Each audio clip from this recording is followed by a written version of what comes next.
Вот это РДГС. Слышишь?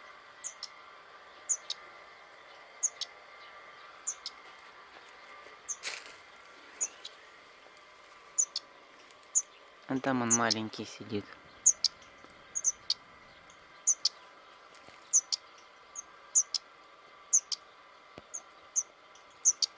Главное, что я только сегодня это увидел.